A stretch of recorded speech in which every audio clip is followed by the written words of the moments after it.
자, 다시 강의를 시작하도록 하겠습니다. 지난번에 요 컴퓨터의 구조는 어떻게 되어 있을까 해서 유익한 영상이었습니다. 그죠? 자, 그러면 교재 내용으로 다시 한번 교재 내용 다시 들어가도록 할게요. 자, 엄청난 양의 정보를 저장하는 반도체 메모리 소자. 자, 계속하고 있습니다. 자, D램. 우리 아까 영상에도 배웠죠? 이 D램이, 자, 반도체 메모리는, 자, 동작 중에 항상 전원이 공급해야 되죠. 그죠? 그렇기 때문에, 이런 단점이 있어서, 최근에는 휴대전자기기 보급으로 이제 플래시 메모리가 각광을 받는다. 이 플래시 메모리가 뭐냐? 소비 전력이 작고, 그 다음에 전원이 꺼지더라도 저장된 정보가 사라지지 않는 비휘발성 메모리다. 그죠? 자, 그래서 이제 이 플래시 메모리는 저장 용량이 큰 데이터 저장용, 데이터를 저장하는 낸드형과 그리고 처리 속도가 빠른 코드 저장형인 노어형이 있다. 이 두 가지가 있어요. 그죠? 그래서 이 낸드형은 고집적이 가능하고 하드디스크를 대체하는 각종 휴대용 기기 그리고 우리가 요즘에 쓰는 SSD, Solid State 드라이버로 당연히 사용된다. 자, 그래서 요게 이 낸드형의 어떤 이제 이 메모리 단면을 보여주는 건데요. 자, 우리가 요런 그 단독주택, 그죠? 단독주택을 이렇게 이제 어떤 지역에 이렇게 집을 만들면 그죠? 굉장히 넓은 면적을 차지해야 됩니다. 그런데 이렇게 넓은 면적을 위로 쌓으면 어떻게 돼요? 그렇죠? 좁은 면적을 가지고도 많은 세대수를 가지는 아파트를 만들 수가 있잖아요. 초고층 아파트. 자, 그겁니다. 자, 이 낸드형 이 SSD, 이 낸드가 이렇게, 어, 이렇게, 이렇게 넓은 면을 차지하는 이런 단층 메모리 셀들이 배열된 2D인데 요거를 이렇게 3D로 이렇게 위로 쌓아서 더 많은 어, 저장 용량을 가지는 낸드를 이렇게 우리가 개발하고 있는 거죠. 그래서 뭐 우리 요즘은 영어보다 더 많이 발달이 됐을 거죠. 기술이 너무 더 많이 발달이 되고 그래서 더 많은 더 빠르고 더 용량이 큰 낸드형 솔리드 스테이트 드라이버가 요즘에는 상용되고 있습니다. 자, 그래서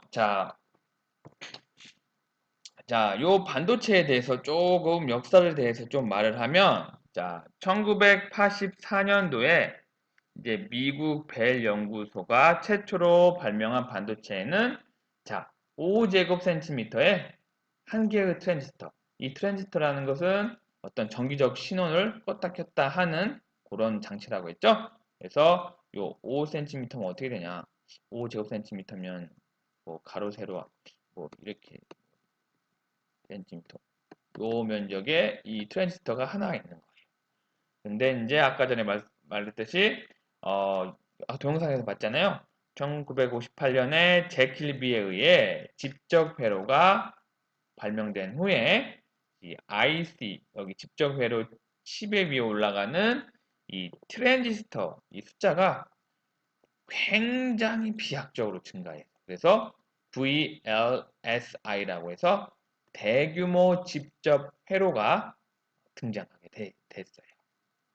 그러니까 기존에 처음에는 이런 면적에 하나의 정기적 신호를 껐다 켰다 할 수 있는 장치인 트랜지스터를 하나만 이렇게 넣을 수 있다고 하면, 그죠? 몇 년이야? 10년 뒤에는 이 면적에 굉장히 수많은 트랜지스터를 넣을 수 있다는 거죠. 그게 이제 대규모 직접 회로라고 알고 있으면 되겠습니다. 그래서 지금은 이제 21세기 들어면서 기가, 즉 10억 개 이상의 소자를 한 개의 칩에 넣을 수가 있는 거예요. 자, 그래서 1960년대에 이러한 이 축소화의 경향을 예언한 자, 인텔의 창업자가 한 사람이 있어요. 그게 누구냐? 고든 무어라는 사람이에요. 고든 무어. 그래서 이거를 이제 무어의 법칙이라고 하는데 이 무어의 법칙이 뭐냐? 여기 밑에 자, 그림으로 나타냈죠? 자, 이렇게 시간이 이렇게 지남에 따라서 이렇게 반도체 소자의 집적도가 이렇게 향상된다. 그래서 더 정확히 자, 말을 하면 자, 모의 법칙은 마이크로칩에 저장할 수 있는 데이터 용량이 18개월마다 2배씩 증가한다. 이런 이론입니다. 알겠죠? 이 반도체 소자의 집적도라는 게 그러니까 이제 트랜지스터를 그 칩에 얼마나 많이 넣을 수 있냐 그겁니다. 그래서 18개월마다 2배씩 이 집적도가 증가한다. 그래서 무어의 법칙이 있거든요. 근데 이 무어의 법칙과 유사하게 우리 한국에서도 이런 황창규라는 이런 삼성전자 기술 총괄 사장님이 계시거든요. 근데 지금은 은퇴하셨겠죠? 그래서 요 황해 법칙이 있습니다. 황해 법칙이 뭐냐? 응? 반도체 메모리의 용량이 1년마다 2배씩 증가한다는 이런 이론입니다. 황해 법칙. 그 우리 이제 삼성전자에서 이제 D램 이런 메모리들을 우리가 세계 1위잖아요. 그래서 이제 이런 그때 당시에 이제 황해 법칙에서 황창규 이런 사장님이 전 사장님이 이런 것도 이런 예측을 했었다. 근데 뭐 2007년이긴 하지만 요즘엔 어마어마하죠? 그렇죠? 자, 그래서 아까 뭐 반도체 직접 회로, 자, 반도체 직접 회로를 어떻게 제조를 하는지에 대해서 조금 공부를 해봅시다. 그래서 이 반도체 직접 회로, 그러니까 우리가 어떤 지금 얘기하면 되겠다. 자, 반도체 직접 회로는 자, 매크로 크기인 직경 20에서 30cm의 어떤 실리콘 웨이퍼, 여기 실리콘 웨이퍼거든요. 그 뭐지? 그 TV에 나오잖아요. 뭐 삼성전자나 SK 하이닉스 반도체 선전할 때 큰 동그라미 반짝반짝 빛나는 게 있죠? 그게 이제 실리콘 웨이퍼거든요. 그 위에 이제 마이크로 두께의 산화물이나 금속막을 입히고 그러니까 이런 웨이퍼 위에 얇은 층으로 위에다가 산화물 그다음에 금속 방막을 입혀요. 입히고 이 입힌 그 위에 마이크로미터 크기의 전자회로를 광학사진 기술로 옮겨 실은 후 그러니까 뭐 이게 포토리리소그래피라는 이런 기술인데 이런 거를 자 전자회로를 이제 광학사진 기술로 이제 이렇게 옮겨요. 그다음에 화학적인 방법으로 필요 없는 부분을 자 마이크로 크기로 제거하는 과정을 수십 번 반복해서 이제 이렇게 반도체의 어떤 소재 가공 방법으로 인해서 이런 반도체 직접 회로를 제작을 할 수 있거든요. 그래서 이런 반도체 이 웨이퍼, 그렇죠? 처음에 웨이퍼 위에다가 아까 뭐 어떤 산화물이나 방막을 하고 그 위에 이렇게 노란색으로 조그만 게 있죠. 요런 게 어떤 층들이 나노 크기의 층들이 계속 수백, 수천 층으로 쭉 쌓여 있는 거거든요. 이렇게 쌓여서 요거를 어떤 우리가 원하는 직접 회로 소자에 딱 집어넣으면 우리가 이제 알고 있는 이 반도체 직접 회로라고 알고 있으면 되겠습니다. 알겠죠? 자, 그래서 자, 직접 회로는 자, 좀 더 자세히 말을 하면 하나의 반도체 기판에 다수의 어떤 능동 소자, 여기서 능동 소자라고 하면 트랜지스터, 진공관, 아까 전에 말했죠? 뭐 이렇게 전구를 껐다 켰다 이런 전기적 신호를 껐다 켰다 하는 장치, 그죠? 트랜지스터, 진공관, 그리고 수동 소자, 뭐 저항이나 컨덴서나 저항기 이런 능동 소자나 수동 소자 등이 초소형으로 집적되고 서로 분리될 수 없는 구조로 만든 완전한 회로 기능을 갖춘 기능 소자를 말한다. 그러니까 이 직접 회로라는 게 이런 것들이 다 이렇게 들어가는 거죠. 그렇죠? 직접. 그렇죠? 그래서 이 트랜지스터, 다이오드, 콘덴서 같은 요 개별 소자들을 혼자서는 어떤 역할을 할 수가 없어요. 그렇기 때문에 수백만 개 구성하여 특별한 기능을 갖도록 하는 집적시킨 거라고 다시 이렇게 말을 할 수가 있습니다. 그래서 정리하자면 뭐냐?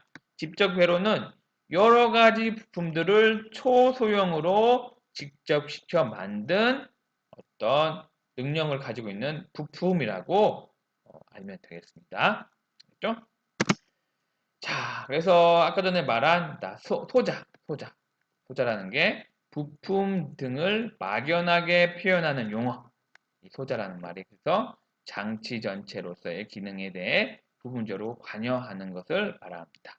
그래서 아까 말한 이 능동소자, 이 수동소자들을 조금 더 자세히 말을 하면 이 능동소자는 자, 입력과 출력을 가지고 있어 신호를 증폭이나 변환시켜 전기 에너지를 변환시키는 소자라고 할 수가 있어요. 아까 말한 이런 트랜지스터나 이런 진공관을 말을 합니다. 그 다음에 이 수동 소자는 전기 에너지를 스스로 발생시킬 능력이 없고 에너지를 소비하거나 축적 또는 그대로 통과시키는 소자 정도로 알고 있으면 되겠어요. 그래서 이제 저항이나 콘덴서 이런 저항기들이 수동 소자에 해당이 되죠. 자,